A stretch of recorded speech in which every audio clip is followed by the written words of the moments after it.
pesquisadora professora Célia Arribas.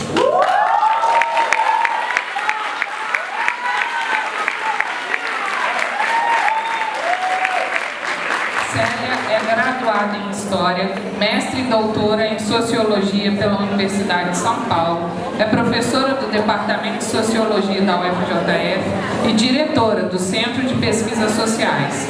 Vem atuando em pesquisas sobre os temas religião, gênero, sexualidade e política, coordenando a pesquisa Entre Salas, Corredores e Laboratórios, percepções dos estudantes sobre a violência contra as mulheres no ambiente universitário.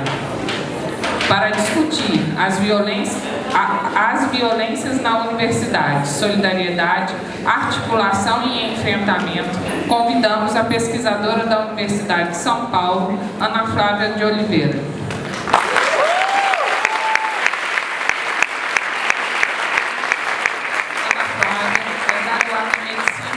Universidade Federal do Rio Grande do Sul, mestre e doutora em Medicina Preventiva pela Universidade de São Paulo, é docente da Faculdade de Medicina da USP e trabalha com os temas relacionados à violência de gênero, serviços de saúde da mulher, atenção primária.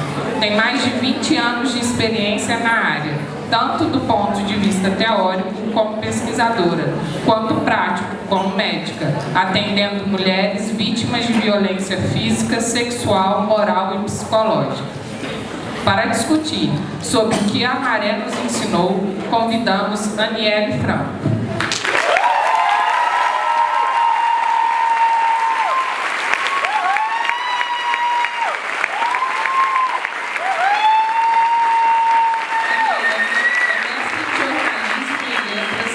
Professora e ativista desde os 16 anos de idade. Recentemente, lançou o projeto social chamado Papo Franco, que tem o objetivo de formar mulheres pertencentes às comunidades pobres para a atuação política. Após a morte de sua irmã, tem realizado palestras em vários lugares no Brasil e no mundo sobre a sua luta política e o legado de sua irmã, Marielle Franco. Convidamos a professora Fernanda Tomás, do Departamento de História da UFJF, que será a mediadora da mesa redonda.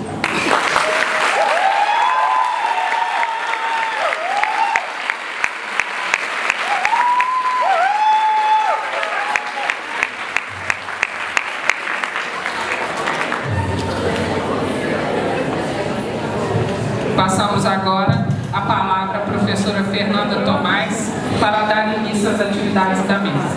Gente, boa noite. Nossa, que dia maravilhoso, hein? Que dia maravilhoso, que dia lindo. Começar uma mesa depois das Ruths, que elas me representam totalmente, faz parte das minhas pautas políticas, enfim, do que eu acredito aqui nessa universidade. Mas eu queria dizer uma coisa que eu queria falar para o meu grupo, meu coletivo, que eu amo, e com as minhas colegas do coletivo Marielle Franco, mas eu queria que estendesse para todas as outras mulheres. Eu queria dizer que vocês são maravilhosas, somos maravilhosas. Eu estou encantada com o que a gente está vivendo hoje aqui, porque daqui para isso é sororidade, isso é resistência. A Yuri falou que resistência é ética e é política, e eu concordo, e é isso. E para mim, resistência e sororidade têm que andar juntos, e é isso que a gente está fazendo aqui. Em tempos difíceis, a gente já está começando em tempos difíceis, a gente tem que sair daqui e repensar quais serão nossas práticas cotidianas. Eu acho que o caminho é esse. Eu não vou falar muito, mas eu queria agradecer também a todos vocês que vieram aqui e principalmente todas as convidadas do dia inteiro. É uma responsabilidade muito grande para mim estar numa mesa com essas três mulheres incríveis, sabe? Três mulheres incríveis. E, enfim, a Célia, que é minha companheira, a Ana Flávia, que eu fiquei encantada com a sensibilidade em que ela fala das meninas e fala desses relatos de assédio. E a Aniele, que eu não preciso nem dizer o que você representa aqui. Então eu vou começar com a Célia Arribas, apresentando a pesquisa dela sobre o constitucional e assédio. Boa noite a todas, boa noite a todos.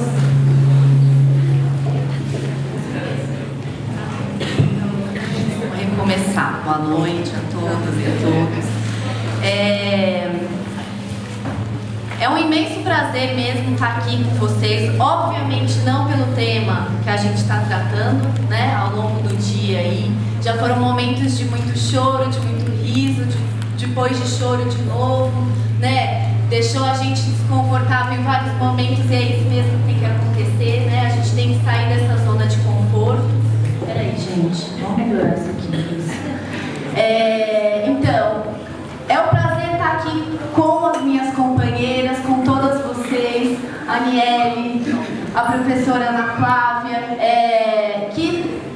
enfim, nós estamos aqui preocupadas, né, juntas aqui, tentando entender um pouco mais dessa dinâmica e também, lógico, né, combater diariamente, né, essa desigualdade aí de gênero com a qual a gente vai falar hoje. Eu vou pedir desculpa para vocês porque eu vou tentar falar bem rápido, porque a gente tem pouco tempo, eu acho que, né, a gente tem que aproveitar ao máximo esse espaço. O que eu vou falar um pouco para vocês é sobre uma pesquisa, né, que surgiu do interesse das alunas e dos alunos de Ciências Sociais, né, que estavam aqui cursando uma disciplina de metodologia com a professora Marta Mendes e que vieram me procurar, né, para a gente tentar pensar juntos um projeto, para a gente tentar entender um pouco mais dessa dinâmica da violência dentro da universidade, da violência da mulher contra a mulher dentro da universidade, né? Nós sabemos que aqui dentro, sim, existem relações, né, estudantis e profissionais, e através dessas relações a gente consegue, então, perceber como é que se estrutura e como é que se dá essa violência, que tem a ver, obviamente, com toda a desigualdade entre homens e mulheres. O que eu vou apresentar, então, hoje para vocês são alguns dados e algumas reflexões dessa pesquisa, né, que a gente fez aí no Centro de Pesquisas Sociais. Mas antes eu queria falar rapidamente sobre como é que surgiu essa pesquisa, para vocês entenderem os objetivos dela e também as limitações, né? Mas mais do que isso, para a gente discutir um tema que tem, né, que a gente fala pouco, né, pelo menos do ponto de vista das pesquisas já realizadas. Né? Eu estou aqui na UFJF há 3 anos e nesse curto período de tempo eu já fui procurada várias vezes por alunas que vinham me contar suas histórias de assédio, de violência sexual, que sofriam dos colegas, dos professores, né? Certamente histórias tristes que marcam a vida dessas meninas, dessas mulheres. E é importante dizer e perceber que o assédio sexual e o assédio moral pode sim, né, destruir carreiras profissionais, pode provocar sérios danos, né, à autoconfiança dessas mulheres, enfraquece a sua saúde física e mental, além de diminuir a sua capacidade de trabalho, né? E as mulheres, enquanto as maiores vítimas desse assédio, elas ficam suscetíveis então a esse cenário, né, de desgaste psicológico nas suas trajetórias acadêmicas. O medo, né, propriamente dito do assédio, o medo de represálias aí devido aos processos de denúncia, o desamparo institucional certamente contribuem aí, influenciam para as vidas universitárias e profissionais, né? Muitas das nossas alunas desistem da universidade, comprometendo, né, a sua autonomia, a sua realização pessoal, a sua independência. E elas vinham então fragilizadas, inseguras e com medo de se exporem também, né? Eu percebi que essas mulheres, essas meninas encontravam em outras mulheres, outras meninas, né? Ou seja nas professoras, sejam nas amigas, né, colegas de curso. Muitas delas, na verdade, têm medo de recorrer, né, aos canais institucionais e acabam encontrando nessas professoras ou nas suas amigas, né, que estão mais próximas ali, tem um vínculo já mais bem estabelecido, né, uma relação de confiança, de proximidade, né. Sobretudo, e isso é importante falar, essas alunas vinham me procurar depois dos momentos em que a gente tratava dentro de sala de aula sobre gênero, sobre desigualdade, sobre violência. Então eram depois dessas aulas, na maior parte das vezes, que elas vinham me contar os seus casos, né, os relatos das suas histórias. E essas histórias foram se me sensibilizando, né, chamando cada vez mais atenção, no sentido de que eu ficava me perguntando como é que eu poderia ajudá-las, né, como é que eu poderia oferecer alguma coisa a elas, para além, né, obviamente, de um acolhimento, de uma palavra, de conforto, de um abraço, né, como conversar com elas, né, o que dizer, como orientá-las. Lógico que eu não tinha e não tenho ainda eu não tenho respostas prontas para isso, mas é visível que se trata de um problema urgente, né, e que não se fala abertamente. E as histórias, as dores, as lágrimas estão por aí, né? Estão nos corredores, estão nos laboratórios, estão nas salas de aula, elas caminham dentro da universidade. E há um pouco mais então de 2 anos, eu comecei a pesquisar, né, sobre violência contra a mulher no ambiente universitário e, para minha surpresa, né, eu percebi que eram então escassos os estudos, né? Foi então também nesse momento que essas alunas e esses alunos das ciências sociais, depois de terem feito uma disciplina com a professora Marta Mendes, elegeram então o tema da violência contra a mulher para ser estudado, para ser pesquisado, né? E é importante ressaltar que se trata então de um projeto coletivo em que Caroline Mendonça, Dani Lisboa, Matheus, Ana Paula, Isabela, Joyce, eu tenho um monte de gente para falar, Helena, Monique, e, né, a gente tem aqui Mariana, Ana Clara, enfim, foram vários alunos e alunas, né, preocupados em entender essa questão. Então, da confluência, né, desses interesses, desses alunos e alunas e dos meus interesses é que surgiu essa pesquisa. E é importante também falar rapidamente que na mesma época em que a gente estava iniciando esse projeto, professoras e funcionárias da UFJF estavam começando a se organizar, né, no sentido de pensar sobre, né, e como combater essas inúmeras violências que as mulheres sofrem na universidade. Como acontecia comigo, outras professoras também recebiam relatos, né, e ouviam histórias aí de cortar o coração. E a universidade, nos últimos anos, tem sim recebido, né, cada vez mais diversas denúncias e relatos das nossas estudantes, professoras, funcionárias e terceirizadas aqui, né, de assédio moral, assédio sexual, estupro, praticados frequentemente por docentes, discentes, servidores e terceirizados.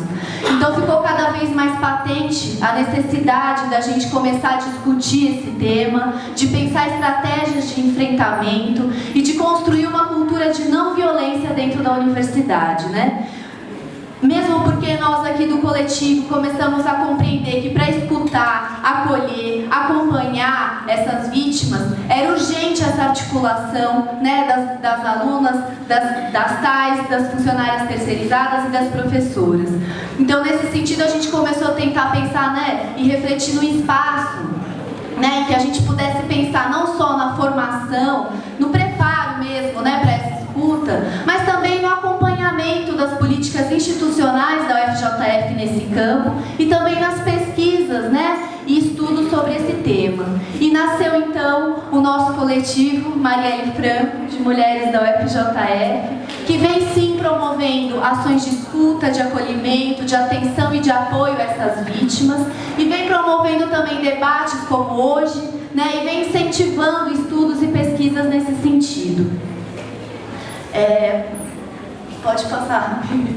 Bom, sim, a UFJF institucionalmente vem tomando algumas providências, mas ainda assim a gente sabe que as denúncias e os pedidos de socorro das discentes, docentes, servidoras e terceirizadas têm aumentado, né? A Ouvidoria Especializada em Ações Afirmativas, criada em 2016, e vinculada, então, né, à Diretoria de Ações Afirmativas, ela apresentou nos seus últimos 2 relatórios públicos anuais os processos formalmente denunciados. É interessante apontar que em 2016, 100% das denúncias foram feitas por alunas da graduação, né, e dentro dessas denúncias, pelo menos 22% reportaram assédio moral e sexual ou constrangimento sofrido feito, né, por professores. Abuso sexual também de uma funcionária terceirizada e abuso sexual de uma aluna em festa também foram apontados. No ano de 2017, outro relatório foi publicado, aí com uma outra categorização, que fica difícil a comparação dos dados, mas é importante falar que agora a gente também tem mais denúncias feitas por homens, mas ainda assim a maior parte delas são denúncias feitas por alunas da graduação, na sua maior parte, e não há estatísticas explícitas sobre queixas de assédio sexual e moral.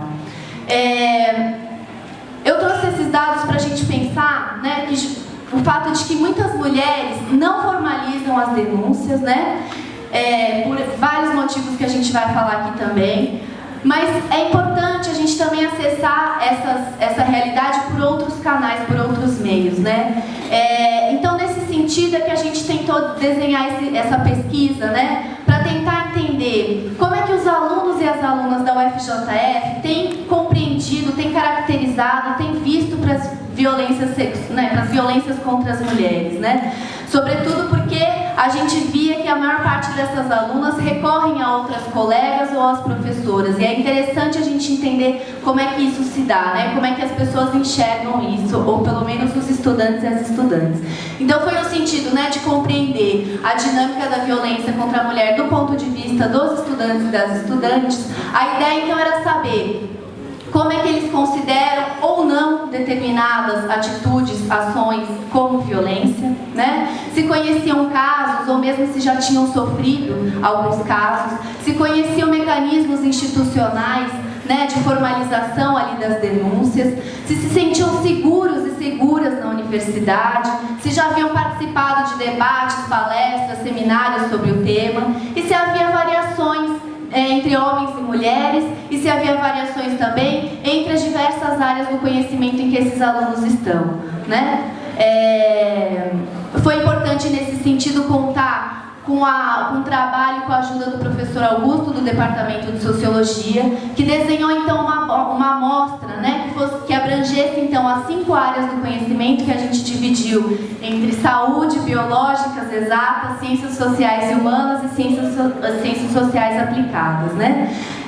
Nós aplicamos nos 3 turnos, manhã, tarde e noite, com foco no campus de Juiz de Fora, na graduação presencial, né? Foram respondidos ao total 366 questionários estruturados, né? Preenchidos pelos próprios alunos e alunas, né? Porque a gente sabe que se trata de um tema muito delicado, a gente achou por, né, uma melhor estratégia deixar as pessoas mesmas responderem.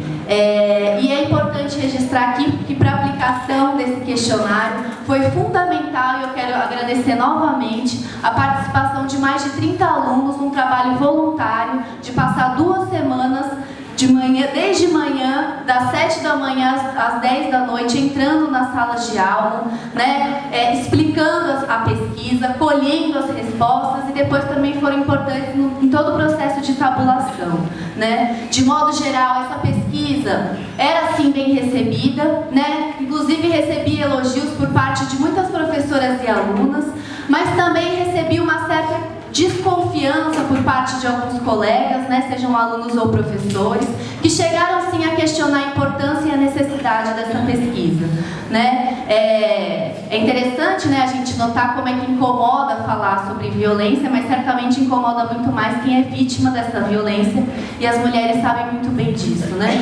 E a violência contra a mulher é uma coisa assim silenciosa, ela vai perpetuando um padrão, né, de onde nós devemos estar, né? Aprender o nosso lugar aqui.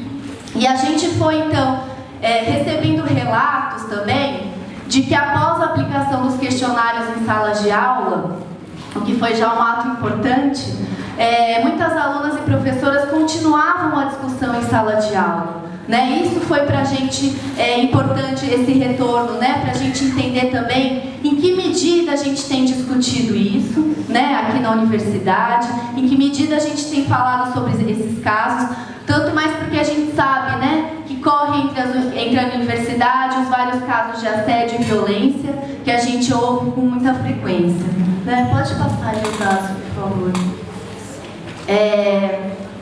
O anterior, eu acho que bom. A gente segue aqui. Isso? Como? Mas eu vou falar para vocês, olha só. Quando eu falo, né, com que frequência e como a gente aborda esses temas, é importante ressaltar que das entrevistadas e dos entrevistados, 72% dos alunos e das alunas nunca tinham participado de nenhum evento, de nenhuma palestra, de nenhuma campanha. De nenhuma campanha sobre o tema da violência contra a mulher no ambiente universitário. Agora sim a gente vai para aquele slide de pizza, né? Porque a gente adora isso. A gente viu que praticamente a metade desses e dessas estudantes conhece alguém, ou já denunciou, ou conhece alguém que tenha denunciado uma situação de violência contra a mulher na UFJF, né? E é um dado marcante se a gente pensar, sobretudo, em relação aos dados institucionais. E aí, dentre aqueles que denunciaram, a gente perguntou, pode passar para a próxima? Para qual instância foi feita essa denúncia? E a gente percebeu, né, que o DCE, o CEAS e os DEAS, os coletivos de alunos vêm em primeiro lugar, ou seja, né, a gente fala com a nossa amiga, com os nossos colegas, né? Em seguida a gente vai falar com a coordenação de curso, que é uma instância mais próxima dessas alunas e desses alunos, né? As outras instâncias da UFJF também são acionadas, né? A ouvidoria geral, a ouvidoria especializada, a direção da unidade e também as polícias civil e militar foram aí e receberam as denúncias, né? E nós optamos então por perguntar por atos, atitudes e ações, mais do que perguntar diretamente sobre violência, né? Mesmo porque essa palavra violência parece que está reservada àquela criminalidade da rua, né? A criminalidade urbana, enfim, né? Ao tráfico de drogas. Só que a violência contra as mulheres nesse sistema, ela parece uma violência de segunda categoria, né? É aquela história do beijo, um beijo não dói, uma cantada não dói, uma mão na perna não dói, né? Uma brincadeira nas festas e nos trotes não dói, ou uma foto repassada, uma foto íntima repassada sem autorização não dói, né? Mas é importante que se diga que essas violências, elas têm nome, e é preciso que se diga sim os nomes delas e que a gente fale sobre elas, né? São as ofensas, são as humilhações, é o assédio sexual, são as piadas, os rankings, a desqualificação intelectual, o estupro, fotos na internet, difamação, cantada ofensiva, agressão física, né? Empurrar, bater, passar a mão, né? Ser drogada sem consentimento, ser obrigada a beber, né? Essas são as várias violências, algumas certamente mais recorrentes, né? Como o assédio e a intimidação, e é aquela violência psicológica, onde se é menos, né? E a gente precisa começar a falar mais sobre isso. Claro que, de modo geral, a percepção dos alunos e das alunas sobre violência contra a mulher tem sim aumentado ano após ano. A gente conseguiu identificar nos questionários, nas respostas, uma conscientização cada vez maior, e eu acredito que, em grande medida, a força dos movimentos jovens e dos coletivos para o despertar dessa consciência tem influenciado bastante isso, né, nesse movimento. Então, os alunos e as alunas têm sim reconhecido as várias violências, mas ainda assim, a gente pode passar ali para os dados, né? 20% deles, e 17 delas não acreditam, por exemplo, que desqualificação intelectual das mulheres seja uma violência. Novamente, pode passar. Ou que ser drogada sem consentimento seja violência. Que comentários com apelo sexual é a próxima seja violência. Depois a gente pode falar dos dados em outros momentos, só para vocês entenderem, né? Ou mesmo repassar nudes sem autorização seja uma violência, né? De modo geral, e aí sim pode passar para o próximo. Eu sei que está muita informação, mas eu vou explicar aí para vocês. É que eu não queria perder nada, né? Aquela coisa assim, você quer mostrar tudo em 5 minutos que eu tenho aqui, ó. Bom, o mais forte para a gente dizer aqui é que 23%, ou seja, 2 em cada 10 mais ou menos, das mulheres estudantes da UFJF já sofreram algum tipo de violência dentro da universidade. A gente perguntou se elas e eles conheciam casos, se elas e eles tinham presenciado e se elas sofreram. Nós não perguntamos se eles tinham cometido, por uma série de questões aqui que a gente não tem o tempo de falar, mas vocês já podem imaginar algumas delas, né? Mas é interessante que todas as mulheres, né, ainda mais comparado aos homens, têm sim mais conhecimento de casos, né? E aí vocês podem com calma ali entender o que a gente estava perguntando, né? Ser tocada sem consentimento, ser estuprada, obviamente, a gente perguntou, mas é aquele beijo sem consentimento também, aquela piada, aquele ranking, enfim. De modo geral, elas conhecem mais e todas elas já sofreram violência, inclusive estupro aqui, e não só, né? Já foi presenciado também o estupro, né? Uma das dificuldades da gente enfrentar a violência contra a mulher na universidade também tem a ver um pouco com o perfil do autor dessa violência, né? Eu vou falar rapidamente porque meu tempo está se esgotando. Mas o autor dessa violência tende sim a gozar de boa reputação, né? Ele é o aluno que a gente, né, conhece diariamente, é o trabalhador, pai de família, é o colega da sala de aula, né, aquele sujeito que tem o mesmo nível socioeconômico e cultural da vítima, é o amigo com quem a gente bebeu no bar na noite anterior, né? E nesse sentido, muitas vezes a sociedade tende a desacreditar da palavra dessa vítima quando ela diz que sofreu assédio e violência, né, no meio universitário, dentro da universidade, né? Imagina, por pessoas socialmente benquistas, né, reconhecidas pelo seu trabalho, pela sua pesquisa, muito bem relacionada, um professor, um aluno, um pesquisador, um trabalhador que paga seus impostos, que frequenta igrejas, né, que é um bom moço. E esse é um fator complicador, né? E é comum, aliás, que muitas vezes esse autor, quando denunciado, chegue às instâncias de apuração acreditando que não cometeu violência alguma, né? E nesse sentido a gente também tem que pensar em que medidas criar mecanismos de responsabilização e penalização. A gente não precisa ir muito longe para perceber que a simples punição seja suficiente para a desconstrução, né, dessas formas aí enraizadas de comportamentos aprendidos ao longo do nosso processo de socialização desde tenridade, né? A gente vê que, de modo geral, as alunas e os alunos acreditam que as universidades deveriam criar esses mecanismos, mas é realmente difícil, né? E eu vou falar também só mais um ponto que eu acho importante também. Que lidar com a violência contra a mulher na universidade é também lidar com o aspecto da prova dessa violência, né? Não há como a gente cobrar um conjunto robusto de provas, como há, por exemplo, nos crimes patrimoniais, ou de tráfico de entorpecentes, né? A violência contra a mulher, pela sua própria natureza, ela tende a se dar na clandestinidade, dentro dos gabinetes, no laboratório, longe do olhar de testemunhas, né? E aí é importantíssimo o valor que se dá à palavra, né, dessas mulheres, dessas meninas. A questão da credibilidade e da valoração dessas mulheres é fundamental, né? Porque a gente tende a desacreditá-las, a questioná-las.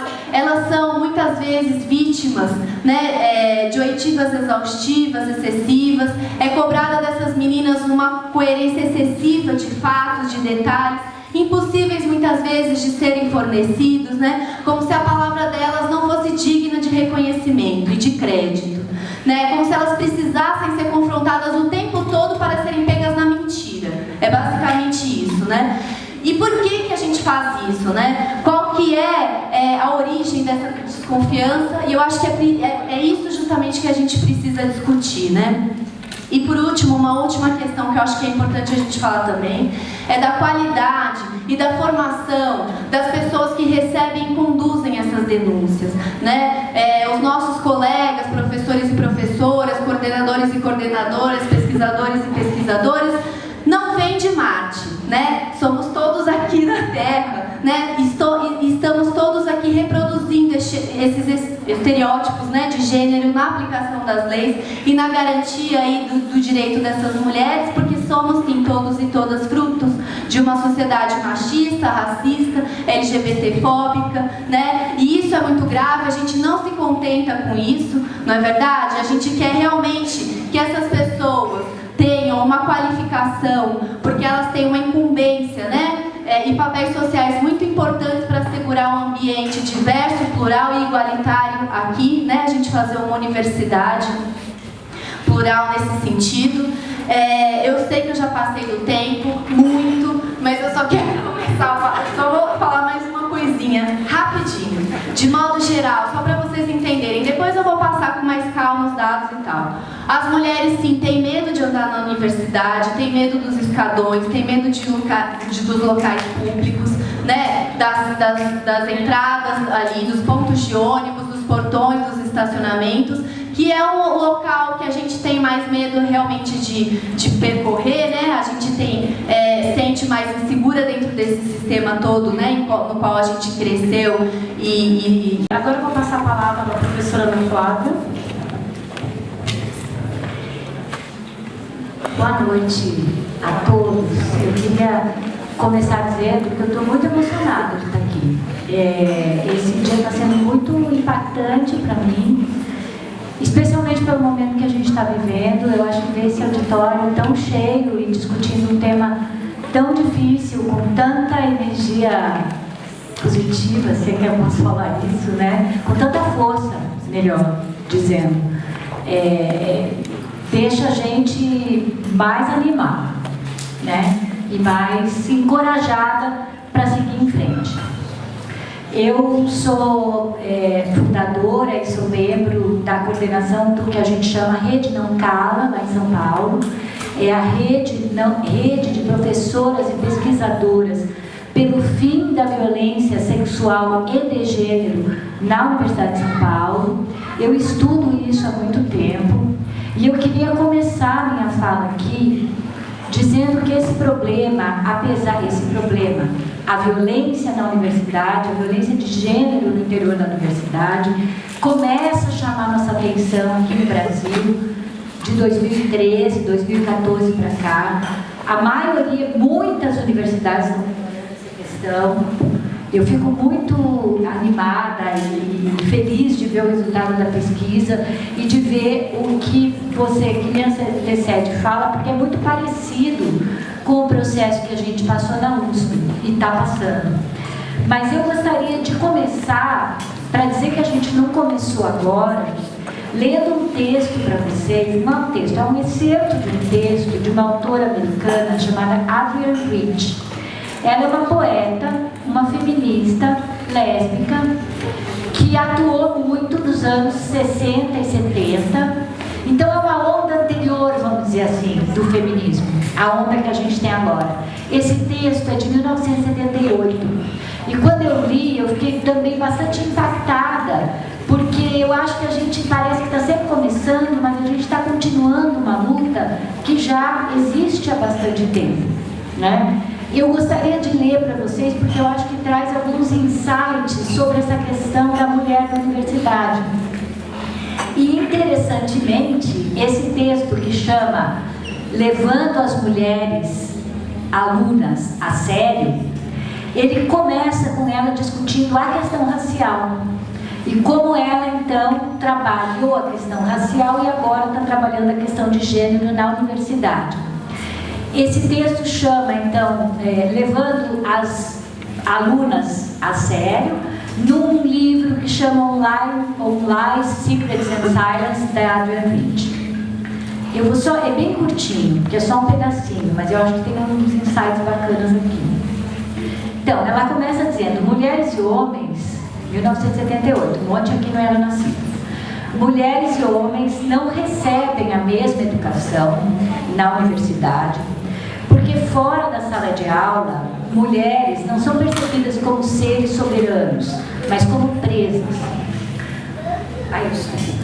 O aumento dos casos de estupro dentro e fora dos campi ocorre em um contexto de imagens de violência sexual contra a mulher altamente disseminadas em propagandas, outdoors e na chamada arte. Mais sutil, mais cotidiano do que o estupro é o abuso verbal experimentado pelas mulheres estudantes em muitos campi, nos quais... Melhor esse? Mas aí tem que desligar o outro. Passando por uma rua cheia de fraternidades, ela tem que enfrentar um corredor polonês de comentários masculinos e abuso sexual. A diminuição de si, da percepção de uma mulher, do seu direito de ocupar espaço e caminhar livremente pelo mundo, é profundamente importante para a sua educação. A capacidade de pensar de forma independente, de correr riscos intelectuais, de nos afirmarmos intelectualmente, é inseparável da nossa forma de estar fisicamente no mundo, do nosso sentimento de integridade física. Se é perigoso para mim caminhar à tarde da noite, de volta de uma biblioteca, porque eu sou mulher e porque eu posso ser estuprada, o quão dona de mim, o quão exuberante eu me sinto enquanto eu estou sentada estudando naquela biblioteca. O quanto da minha energia de trabalho é drenada pelo conhecimento subliminar de que, como mulher, eu ponho em risco meu direito a existir fisicamente a cada vez que eu saio sozinha. E aí ela cita Susan Griffin. Mais do que o próprio estupro, o medo do estupro permeia a nossa vida. Finalmente, ela fala do estupro que ela chama de estupro da mente. Mulheres estudantes estão cada vez mais, 1978, reportando investidas sexuais de professores. Uma parte do aumento da consciência do assédio sexual no ambiente de trabalho. Em Yale, na Universidade de Yale, um grupo de mulheres processou a universidade, demandando uma política explícita contra os avanços sexuais de professores contra alunas. Muitas mulheres jovens experimentam uma profunda mistura de humilhação e dúvidas sobre sua capacidade intelectual após gestos sedutores feitos por homens que têm o poder de dar notas, abrir portas para bolsas e auxílios ou treinamentos. Mesmo que sejam recusados, esses gestos são estupros mentais, destrutivos para o ego da mulher. São atos de dominação, tão desprezíveis como o pai molestar a filha. E aí ela fala para as professoras, e eu gostaria de ler esse parágrafo para as nossas colegas. Olhem para a sala de aula. Olhem para os diferentes rostos de mulheres, posturas, expressões. Escutem as vozes das mulheres. Ouçam os silêncios, as perguntas não feitas, as lacunas. Escutem as baixas, suaves vozes, muitas vezes corajosamente tentando falar. Vozes de mulheres que foram ensinadas desde cedo que tons de confiança, desafio, raiva ou assertividade são estridentes e não femininos. Escutem as vozes dos homens e as vozes das mulheres. Observem os espaços que os homens autorizam a si mesmos, física e verbalmente. O convencimento masculino de que as pessoas vão ouvir, mesmo quando a maioria do grupo é feminina. Olhem no rosto dos que ficam em silêncio e o rosto dos que falam. Escutem uma mulher buscando uma linguagem na qual expressar o que está em sua mente, sentindo que os termos do discurso acadêmico não é sua linguagem, tratando de cortar o seu pensamento nas dimensões de um discurso que não foi feito para ela, pois não é cabível que uma mulher fale em público. Ou lendo o seu paper na velocidade da luz, jogando suas palavras fora, depreciando o seu próprio trabalho por um pré-julgamento reflexo. Eu não mereço tomar tempo e espaço.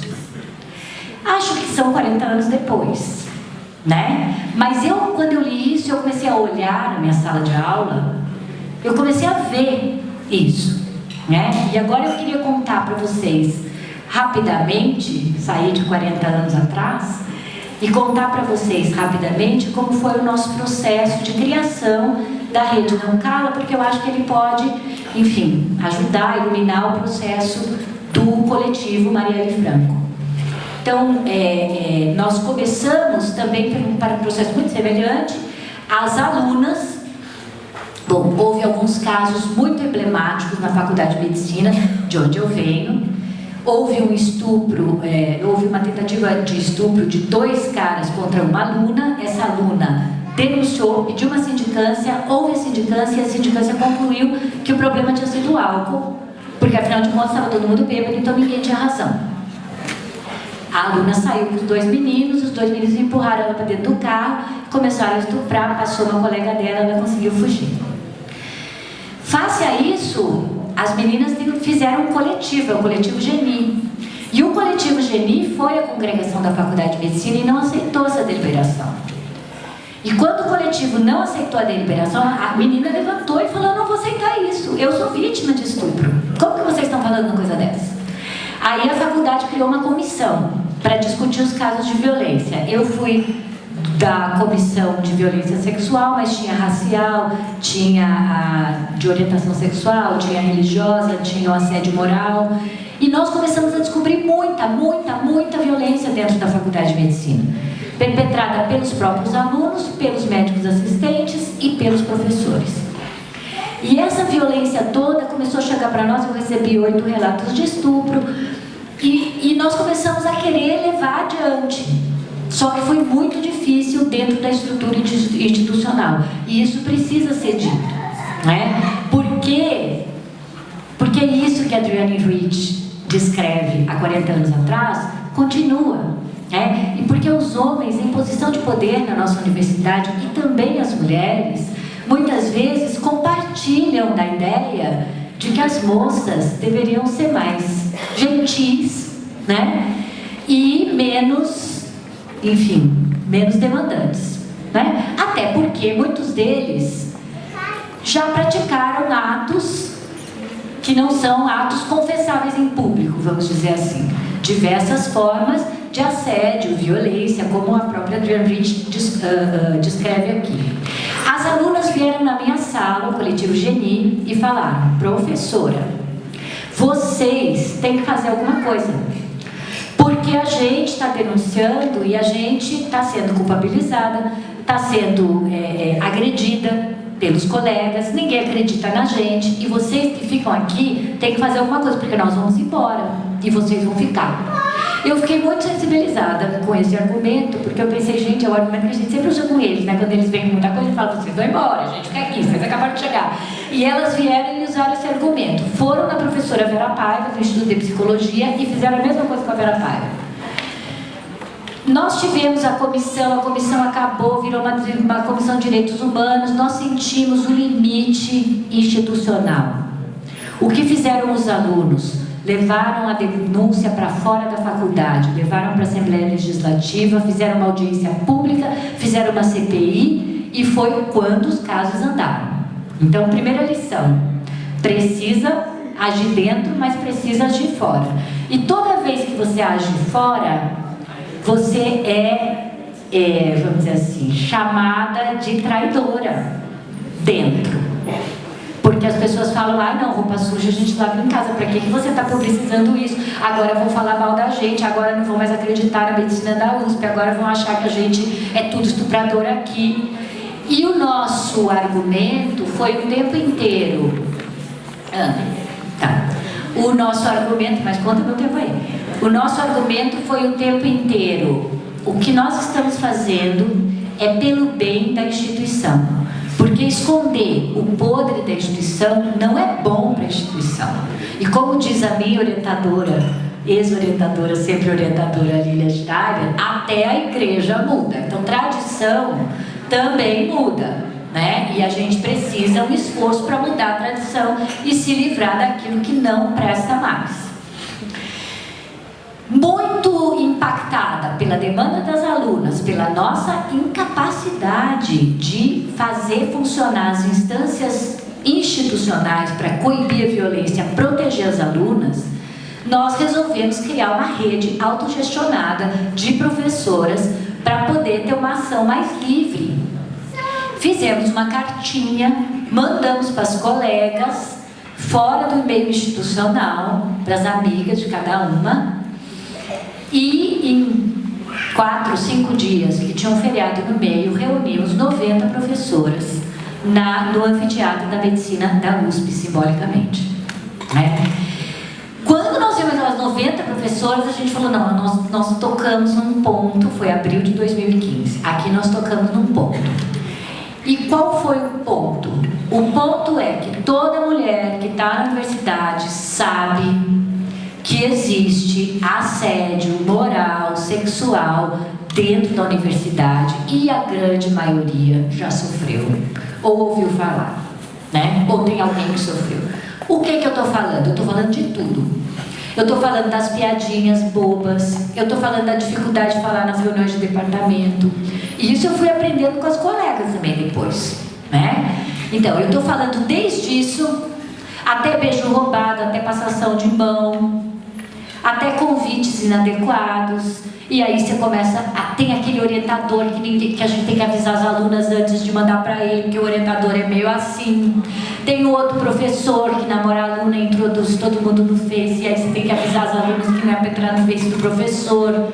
Tem o funcionário da informática, que é uma pessoa... Então a gente sabe e convive, e eu comecei a me dar conta, porque eu trabalhava com violência contra a mulher há muito tempo, mas eu não tinha não tinha caído a ficha, porque a violência contra as meninas era aquela coisa do boato. Aí teve uma festa, aí eles bebem demais, aí também, olha só, as meninas desacordadas também, né? No meu tempo não era assim. Aí a gente começou a pensar o nosso tempo e como a gente passou pano, né? Então, quando nós vimos as 90, nós falamos, pronto, agora estamos aqui, e 90 brigando, né? Aí nós tivemos algumas decisões que foram decisões bem difíceis. A primeira decisão foi, a gente fez uma rede só de mulheres. E eu acho hoje que foi uma decisão acertada. Na época foi bastante, enfim, foi discutido, né? Nós fizemos uma rede só de mulheres e só de professoras e pesquisadoras. Nem as alunas de pós-graduação entraram. Isso também foi tenso, nem as funcionárias. Qual foi o nosso argumento? Vamos usar o nosso poder de professoras e pesquisadoras para pressionar internamente a universidade. E vamos aliar com as funcionárias, com as alunas, vamos proteger as alunas, mas nós vamos manter a rede professoras. Foi muito legal, porque a gente conversou entre a gente e a gente compreendeu a nossa própria opressão internamente na universidade, né? E a gente criou uma rede de solidariedade entre nós e de solidariedade com as alunas. A gente dividiu a rede em 3 comitês, que também foi bastante acertado. Comunicação e educação, porque a gente tem que trabalhar dentro da universidade a dimensão da prevenção. Então, o que faz o grupo de comunicação e educação? Faz folder. A gente, no 8 de março, passa na sala, vem uma professora, 2 professoras e pede para o professor assim, dá pra gente falar 5 minutos? Gente, é o máximo, né? Porque o professor, a maioria dele, tem os colegas que ficam meio, né? Não gosta muito. Mas deixa a gente entrar e a gente entra e fala sobre a questão da violência, passa o folderzinho, sempre vem depois a aluna contar caso, chorar, agradecer. Então, é bem potente a ação. Né? Ações de disseminação na universidade, aí criou-se o USP Mulheres, então tem também uma certa ação de comunicação social. Fizemos um outro grupo que nós chamamos o grupo do acolhimento. O grupo do acolhimento é o grupo que foi estudar como é que faz, o que você faz quando alguém te conta um caso. Não julga, acolhe, não vitimiza, oferece todas as opções, não obriga a denunciar, mas diz o que vai acontecer depois da denúncia, como é que faz a denúncia interna, como é que faz a denúncia externa, o que vai acontecer. Treinamos primeiro a nós mesmas, fizemos reuniões sábado nos treinando, depois treinamos as assistentes sociais, depois começamos a treinar as comissões de direitos humanos que começaram a aparecer, que foram estimuladas pelo reitor. E o terceiro grupo, que é o mais empacado, mais difícil, é o grupo do regimento. Porque precisa mudar o regimento. O regimento da universidade é o regimento da ditadura militar, né? É um regimento que abre uma sindicância que não tem vítima, a vítima é sempre a universidade, né? E não pensa em direitos humanos. Bom, o regimento é difícil de mudar, tão difícil, gente, que a rede foi meio excluída do grupo agora que está discutindo o regimento. Então, nós estamos brigando. Tem o regimento e o grupo da rede, mas aí a rede vai saber só depois, tem uma dificuldade de entrar na discussão da mudança do regimento. Outras questões. Bom, tem aparecido muito caso. Primeiro aparecem os casos entre os alunos, depois começam a aparecer os casos dos orientadores com as orientandas, que são casos mais difíceis, porque os agressores são mais poderosos. E vamos falar de interseccionalidade, né? A USP tem muito pouco aluno negro, porque nós somos muito atrasados nas cotas, né? Ainda assim, porque é estadual, não é federal, não cumpriu e tal. Ainda assim, quando tem um agressor africano ou um agressor negro, é mais fácil de punir, ainda mais se for aluno. Então a gente também tem que segurar esse furor punitivo para não arrumar uns bodes expiatórios, que são os mais frágeis da cadeia, ainda que tenham cometido violência e tenham que ser punidos, não estou falando, né? E liberar os professores titulares. Então tem que ter muito cuidado e não se esgota na punição. Nós acolhemos também alunos agressores, porque há que punir, mas há que ouvir, há que educar, há que ser pedagógico em todos os vamos dizer, os níveis, né? Qual é a nossa maior dificuldade? Educar os colegas, né? Os colegas e algumas colegas também, os colegas homens e as colegas mulheres. Temos parceiros, professores homens, super parceiros, de primeira hora. E outra questão super importante, que eu quero acabar com isso, acabar com essa questão, a rede começou a ser muito procurada para atendimento e a gente acolhe. Só que isso me lembra muito, eu sou uma pesquisadora da violência contra a mulher. No início da violência contra a mulher, a primeira ação foram os grupos feministas atenderem direto as mulheres, antes da delegacia. Aí os SOS Mulher foram muito duros para as feministas, porque tem muita violência. E a gente tem uma espada de produtividade sobre a nossa cabeça agora. Então nós temos que fazer lattes, publicar, derramar dinheiro, e ao mesmo tempo a gente faz ativismo e ainda atende as alunas. E de vez em quando algum aluno. Então fica muito e vai aumentando, né? E a gente faz reunião. Então nós começamos a perceber que nós não podemos atender a saúde, assegurar a segurança, providenciar apoio jurídico, providenciar a produção de prova para tudo que é vítima, e a gente não tem tempo, e isso não é um papel do ativismo, isso é um papel da instituição. Então nós estamos agora nessa pressão sobre a instituição e o reitor, que fez tanto o USP Mulheres quanto os Centros de Direitos Humanos em todas as unidades da USP. Mas esses centros de direitos humanos são ainda muito heterogêneos. Alguns atendem, outros não atendem, outros são mais ouvidoria, uns são só de violência contra a mulher, outros são em geral. Alguns são eleitos, outros são escolhidos os membros pelo diretor, alguns são mais paritários, funcionário, aluno e professor, outros não. E eu acho muito importante lembrar das funcionárias e lembrar das terceirizadas, porque é de onde não vem denúncia e é onde eu desconfio que tem mais violência. Então, a gente precisa muito ficar atenta, principalmente as terceirizadas. Tu imagina, se a gente sofre, tu imagina o que sofre as funcionárias terceirizadas dentro da universidade. Mas essas não tem nem canal de denúncia, né? Até porque a dependência do emprego e a fragilidade e a vulnerabilidade é muito maior. Então, eu acho que agora nós estamos nessa fase de tentar regulamentar os comitês e forçar, e aí não vai ser só a rede, a rede, os coletivos, todo mundo que puder, né, a universidade a assumir a sua responsabilidade com as vítimas de violência sexual no seu interior e, ao mesmo tempo, prevenir. A gente tem uma proposta: curso obrigatório de gênero e direitos humanos para todo mundo. Nós estamos fazendo um currículo especial com as professoras da rede, cada uma na sua especialidade, mas tem que passar, né? Demora um pouco. O que eu ia falar mais de prevenção? E mudando, então, mudar a cultura da universidade. E a outra coisa que todas as experiências internacionais nos mostram, gente, é que a coisa mais importante é que as pessoas que estão em maior poder na hierarquia institucional assumam uma atitude firme contra a violência, contra o racismo, contra o machismo e a misoginia, contra a homofobia dentro da instituição. E isso a gente tem que empurrar, vocês sabem, porque é uma questão cultural, né? E isso e atualmente, então, mais difícil ainda fica. Eu queria encerrar.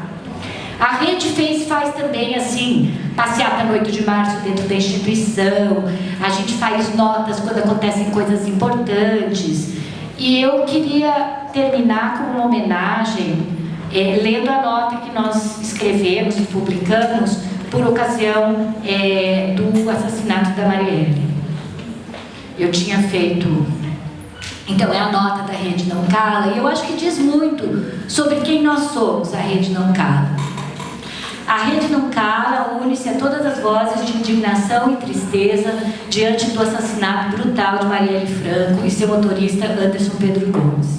Essas mortes, com características evidentes de execução, somam-se aos feminicídios e assassinatos diários de jovens, homens negros, travestis e transexuais, policiais e vítimas de assalto, entre tantas outras tragédias diárias que temos em nosso país. Mas o assassinato premeditado de defensores de direitos humanos, infelizmente comum no Brasil, e especialmente a morte de uma vereadora, mulher, negra, mãe, LGBT e oriunda da favela, nos toca especialmente. Isso porque esse assassinato é um recado para todas e todos que defendem os direitos humanos e sociais no Brasil, um país com imensa desigualdade, submetido no momento a políticas que caçam direitos duramente conquistados em décadas de luta e que ampliam a repressão política.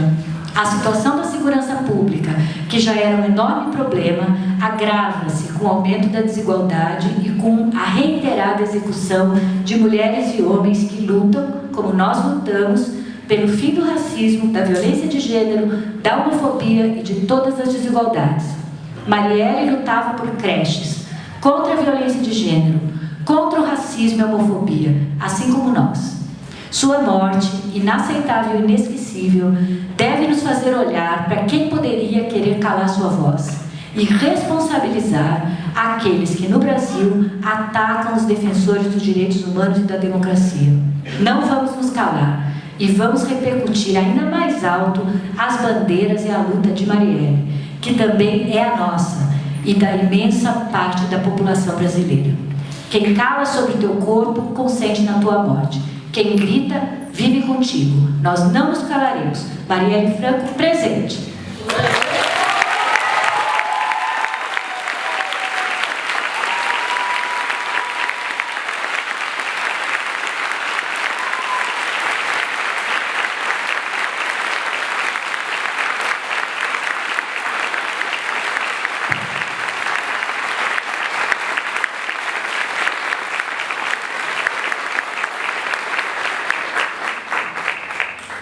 Bom, gente, depois desse final, eu queria passar para a Aniele. Boa noite a todas e todos. Obrigada pela organização, obrigada pela apresentação da peça, que significou muito. Antes de eu começar a falar, eu queria passar para vocês um vídeo de um documentário que vai ser estreado segunda, que a gente participou e tudo. Eles vão me matar quando eu contar que eu passei, mas enfim, a gente é assim mesmo abusado, né? Não tem como.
Gente, isso é tudo culpa minha. Eu que decidi fazer isso agora, desculpa.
aqui, eu vou iniciando porque a gente tem hora.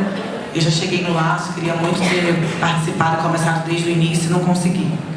Mas se der certo a gente passa. Bom, eu sou Aniele Franco. Na verdade, o nome da família, tanto o meu quanto da minha irmã, nós somos Aniele Marielle Francisco da Silva. E aí, por motivos de chacota que ela recebia quando mais nova na escola, por conta do cabelo e por conta do Francisco, ela criou trauma daquilo ali. Então tem muita história que hoje, contando e falando sobre a Marielle, eu gosto de começar a falar por que eu sou hoje uma das pessoas, porque o legado dela é muito grande. A gente está vendo isso aqui, não tem para onde fugir nem como correr. Mas por que eu sou uma pessoa que carrega e tem legitimidade para carregar isso? Porque se eu sou o que eu sou hoje, literalmente eu sou por conta da Marielle, por conta da minha mãe. Eu sempre falei isso onde eu estive, em todos os meus anos, porque foram 34 anos juntos da minha irmã mais velha e única irmã, que éramos somente nós duas. Bom, eu sou formada pela Universidade Carolina do Norte, tanto bacharelado quanto mestrado em jornalismo e letras. E eu jamais teria saído da Maré, nunca, jamais, pelos meus pais, por exemplo, pagando uma passagem para eu ir, se não fosse pelo esporte e pelo incentivo que a Marielle me deu. Eu começo a jogar vôlei com 8 anos de idade e quem me levava e me buscava era minha irmã. Caso contrário, minha mãe trabalhando. Hoje é advogada, mas na época eu estava se formando, trabalhava de professora, trabalhava de faxineira, manicure, então auxiliar de creche. Quem sempre foi, né? Ela falava que eu era a irmã caçula chatinha, porque ela tinha que parar as coisas dela para cuidar de mim. Então ela que me levava para eventos como esse. E eu cresço no meio da Maré, num lugar que quem conhece o Rio de Janeiro aqui sabe que a gente passa por vários desafios, como toda mulher negra que nasce em comunidade passa também, mas a Maré tem algo que é um pouco pior. A Maré é muito grande e a Maré tem guerras internas. Então a gente morava no Conjunto Esperança, não conseguia passar para o Morro do Timbal porque era muito perigoso e tal. E todos os treinos de vôlei sempre eram na Zona Sul. Eu era a única menina, criança, negra. E eu me lembro perfeitamente quando tinha amigo oculto e inimigo oculto, no todo final do ano, eu no mirim ainda, tipo com 11 anos, 10 anos, elas me davam um pote de creme. E aí a minha irmã chegava em casa com aquilo, né? Aí ela ia, olha lá, a Patricinha da Zona Sul achando que vai prejudicar a gente, que delícia, vamos dividir essa porra desse pote com a favela toda. E a gente chegava e dividia aquele pote de 1 litro de creme, 1 quilo, e dividia com todo mundo, gelatina, creme. E eu adorava aquilo. Mas eu demorei um pouco para entender. E foi ela que foi me ajudando a entender aquilo ali. E aos 16 anos eu sou convidada para ir morar nos Estados Unidos jogando vôlei com uma bolsa de estudo, junto com a outra menina também, que era da Maré.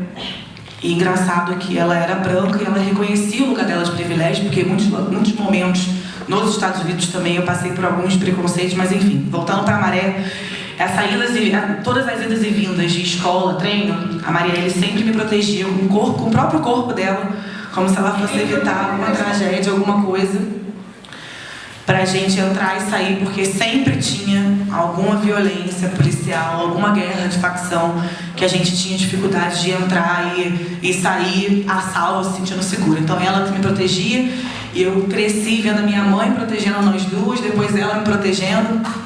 E a Marielle sempre foi muito encorpada. Sempre foi muito encorpada, a família toda, de mulher grande, tudo.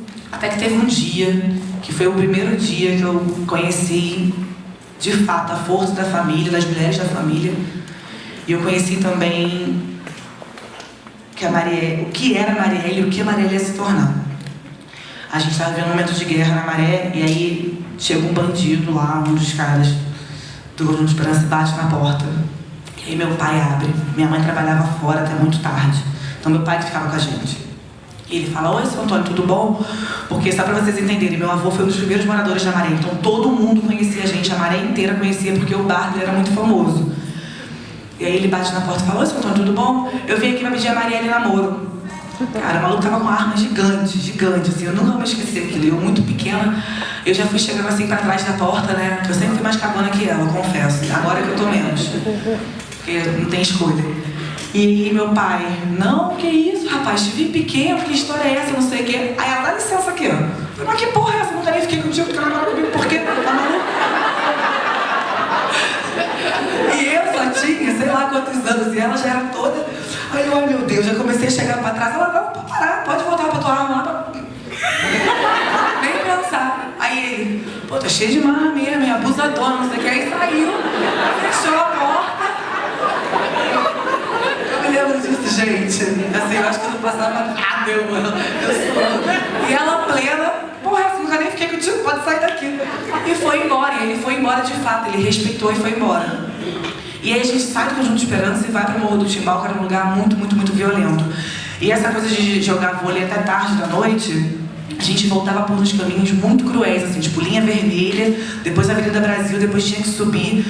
E como ela era muito gata, todo mundo conhecia e tal, meu avô falava, pô, por favor, toma conta das minhas netas e tal. Deixa elas virem sozinhas, não, porque em alguns momentos já, antes do meu avô falar isso, alguns carros paravam querendo pegar a gente à força, querendo falar. E a gente não tinha noção, porque naquela época não era tão escancarado quanto hoje. Então a gente vinha do vôlei de shortinho, top, muito quente, Rio de Janeiro, botava a camisa aqui. O namorado tá aqui, ele fala que até hoje eu ando de top, então não é surpresa. E aí, um belo dia, a gente teve a noção do que era isso. Era um carro de outra facção, a gente caminhando.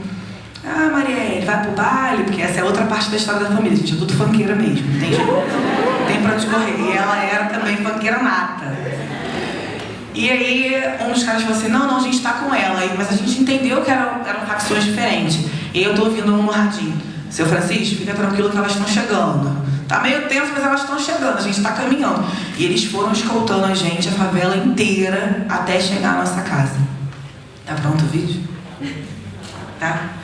E essa, assim, é uma das histórias que eu mais me lembro, mas para encerrar, para vocês assistirem esse documentário que a gente vai estrear, eu tô aqui hoje para falar para vocês de quem era a Marielle, mas também por que eu decidi tomar conta desse legado. Dentro dessa favela da Marielle, quando a gente cresceu, a gente virou, né, a mulher que era ela e a mulher que eu sou hoje, eu era proibida de jogar vôlei com os meninos. Só que eles eram peladeiros. E eu tava ali de contrato assinado com o Vasco, foi meu primeiro time. E aí eu descia todo sábado e domingo para tentar jogar e eles negavam aquilo. Não vai jogar. Não vai jogar. Eu chamava as meninas, só que a gente sempre foi muito bruta. Então as meninas não queriam jogar com a gente às vezes. Ah, não vamos jogar. Não, vamos jogar queimado. Eu falei, não, quero jogar vôlei. E aí não tinha aquela coisa, até que um dia, a Marielle, hoje eu vou descer contigo nessa porra. Aí descemos. Então lá aquela quadra de barro, barbante, né? As meninas jogando a bola e tal, não sei o quê. Um vôlei comendo solto, a gente pintava os cabelinhos mesmo da perna, do braço pra ficar gata na laje. E aí ela desceu, tá lá se pintando, ela vai lá, pergunta se pode jogar. E eu cheguei, falei, gente, posso jogar com vocês? Aí ele, claro que não, você é menina, você não vai aguentar. Aí eu falei, pô, mas eu tô federado, tô jogando no Vasco, não sei o quê. Não, você não vai jogar. Aí volta eu, né, uma caçula. Ela, porra, mas de novo isso? Pera aí. Aí levantou, foi lá. Minha irmã não vai jogar? Não. Deixa eu falar com você aqui só um minutinho. Ela pega a mão a bola da mão do cara, sai. E nesse momento, por acaso, a rua não era muito movimentada, mas passou um carro, estourou a bola de vôlei, passou por cima da bola. Era uma bola vagabunda, não era uma bola me casa. Uma bola. Aí ele, pô, Marielle, não vacilo. Ela nem olhou pra cara deles. Ela simplesmente me pegou assim. Eu nunca na minha vida eu esqueci esse momento. Ela me pegou.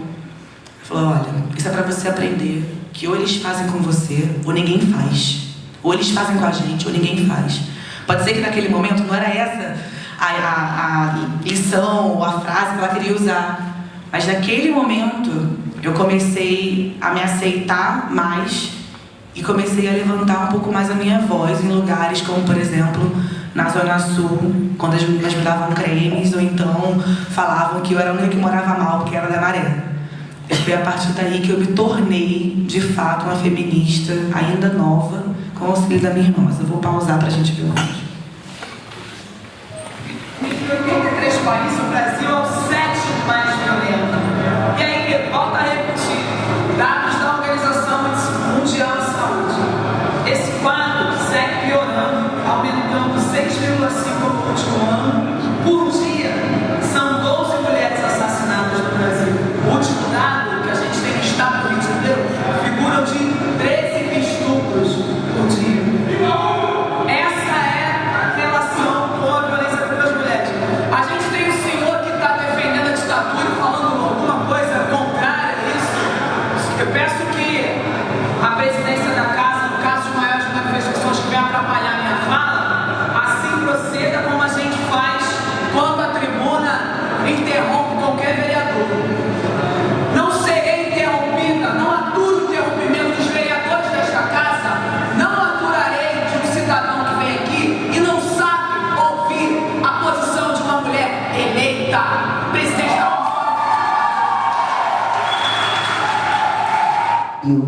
depois que casei. Eu casei 22 de julho de 78. Marielle nasceu 27 de julho de 79. Marielle acabou ficando 5 anos quase sozinha, porque aí eu tive que voltei a trabalhar e juntar e tal para poder a Anne nascer. E nesse tempo a gente já estava morando do lado de lá, que é o Complexo da Maré. Nesse período que elas estavam bem mais novas, eu fui para a Prefeitura de Previdência, trabalhando em prestação de serviço, na área jurídica também. Com 19 anos era casa, né? Eu falei que ela casa muito cedo. No ano antes do casamento, eu fui mandada embora da inspetoria, né? Fiquei 9 anos trabalhando no Brasil, elas duas aqui com o pai, eu trabalhei em vários lugares. E nesse período a Maria cresceu muito. A Maria, inclusive, assume, né? Assume tudo que a gente precisava que ela assumisse, né? Como filha mais velha, né? E tudo. E depois do casamento, Yara nasce muito cedo também. Ela faz uma provinha para ser auxiliar de creche da prefeitura. Conheceu inclusive Marcelo Freixo na época. E quando eu dei uma seleção para no primeiro mandato do Marcelo, trabalhar bem com ele diretamente. Como a Maria já estava, né, inserido no processo de PUC, né, de SEASM, como secretária e tal, a Anne apresentou o Marcelo, era uma atividade no Odeon. E tem a eleição dele, ele ganha e Maria começa a trabalhar com ele em 3 anos. Porque tem uma amiga dela que foi morta ali na rua, na Barapé da Jaqueline, e dali ela se deu uma necessidade maior de entrar num projeto com mais, entendeu? Com mais força, né? Querendo mesmo saber o que seria, né? Teria que fazer a mais em relação à segurança pública. Pelo advogado de área civil e previdenciária, e Maria estava ligado a tudo isso humano junto com a Alerj. A gente tinha trocado informação em função do que ela fazia, né? Somente a pós dela, né, na PUC, que já foi entrando dentro da parte do UPP, né? E também em relação ao mestrado da UF que fez segurança pública. Eu vivi na Maré a intervenção militar 14 meses. Os favelados e faveladas sabem exatamente o que é o barulho do tanque na sua porta. E onde é que vai ser realmente a intervenção? Quem sabe aonde a ponta do fuzil vai ser apontada? Eu prefiro ficar com o processo democrático, no qual as nossas diferenças estão colocadas, mas o processo de liberdade e coerência se mantém, do que uma autocracia e um lugar que será destinado e orientado por outro governador que não o governador eleito. Eu sou Aniele, irmã da Marielle, eu sou professora hoje, fiz 2 faculdades, inglês e jornalismo, e 2 mestrados também em inglês e jornalismo. Sou mãe, sempre acompanhei minha irmã, a gente ia sempre nos bastidores, né? A gente, infelizmente, teve que trocar o lugar. Eu vou pausar e depois eu encerro com a parte dos projetos que a gente está. Enfim, segunda-feira eu libero o link para as meninas do coletivo, esse espaço para todo mundo. Bom, e aí, voltando para a Maré, a gente sai da Maré para ir para Bom Sucesso, que era uma área próxima. E eu acompanhei todo o crescimento da Marielle como mulher, assim, tipo, embora eu tenha ficado esses anos fora, a gente era muito parceiro. Então eu ia e voltava sempre, meio do ano e final do ano, para ficar com a família. E a Marielle, ela foi se aceitando. Ela começa usando beleza natural em algum momento da vida dela, e é óbvio que, né, nada contra. E chegou um momento que ela quis se libertar daquilo, porque era todo mês, era toda semana, tem que comprar um creme diferente e tal. E ela passou por várias coisas, inclusive que as meninas citaram aqui na apresentação, que eu estava com ela, como por exemplo, no dia que a minha sobrinha nasceu, que é véspera de Natal, 24 de dezembro, a gente estava pronta para celebrar o Natal. Então tu imagina, a gente passou o creme babado, botou aquela roupa linda, daqui a pouco ela... Ih, minha bolsa estourou. Aí fomos correndo na maternidade pública onde ela nasceu, e aí um dos vizinhos nos levou, né? Como é que eu deixo o legado ficar na mão de gente que hoje usa para palanque político, mas não liga para a família? Não, aí não. Aí a gente que vem da favela, o teu caralho hoje é o caralho que eu tô tentando soltar há vários meses, mas eu não posso, porque eu não sei quem matou a minha irmã. Eu não posso andar hoje arrumando inimizade, porque a gente fala mesmo, E é muitas vezes considerada louca, barraqueira, porque a gente não sabe se a gente está ali colado com o inimigo. Infelizmente, essa é a realidade. E aí, daí surge, das palestras de 2016, surge o Papo Franco, que eu carrego hoje com uma prima e amiga, que a gente tem feito algumas coisas, e também a ONG Marielle Franco, que eu anuncio para vocês em primeira mão, que ficou legalizada hoje. E a gente...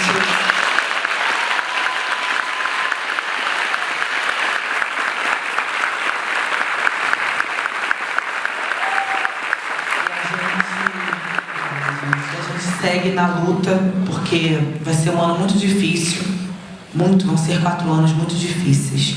A única coisa que eu peço é que a gente fique vivo, que vocês se unam, que vocês evitem. Eu sei que eu dei vários exemplos de barraco hoje, mas não façam isso. Que a gente não enfrente, porque eles são muito covardes. Uma pessoa que cospe na cara da outra com a filha no colo de 2 anos, infelizmente, quem devia estar fazendo a paz lá hoje está me ameaçando, porque já passei por 2 situações com policiais no Rio de Janeiro que, na verdade, eu passei uma e uma pessoa que estava no meu carro passou por outra, que tem deixado a gente bem assustado. Então, eu espero que a gente se fortaleça juntas. Eu fico à disposição para voltar sempre que possível, porque eu acho que isso acalenta muito, e em nome da família, porque a minha mãe e meu pai falam assim, vai porque a gente fica camareado, porque a gente não tem essa estrutura. E como eu sou grata a eles e a minha irmã por estar aqui. Esse documentário vai sair segunda. Eu estou escrevendo um livro chamado Cartas para a Marielle, que são memórias que a gente trocava juntas e memórias da família, que a gente escrevia muitas cartas um para o outro, e-mail e tudo. Então, não tenho previsão de data ainda. E a gente vai fazer um outro documentário, se Deus quiser, lá fora também, para dar mais visibilidade, porque do jeito que está, sem proteção, sem resposta, um jogo de empurra, né? A polícia daqui, a polícia dali. Hoje, quem ajuda a gente com as investigações é o Ministério Público, só para encerrar, que é o órgão que hoje a gente está confiando. São 2 promotoras mulheres maravilhosas que têm ajudado muito a gente a ter noção do perigo do que está acontecendo. Então, eu agradeço e digo que é muito bom estar aqui com vocês. Esse lugar de fala não era meu e agora a gente meio que foi empurrada, e dizer que as portas estão abertas também no Rio. Quando vocês quiserem ir ao coletivo, a gente monta, a gente faz alguma coisa juntas. Eu sou super acessível mesmo, porque eu sou do povo, não tô nem aí. Eu dou o telefone, dou e-mail, a gente se troca. Tem amiga do Facebook que eu nem conheci hoje. E a gente segue junto. Obrigada.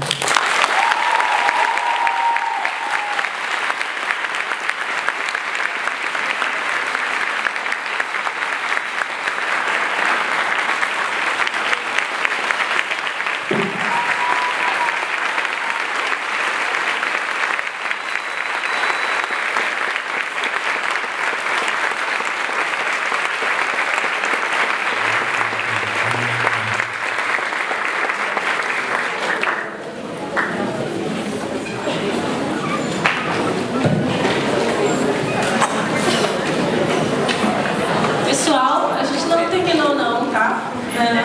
Não nos deixe aqui. A Marielle está nos lendo.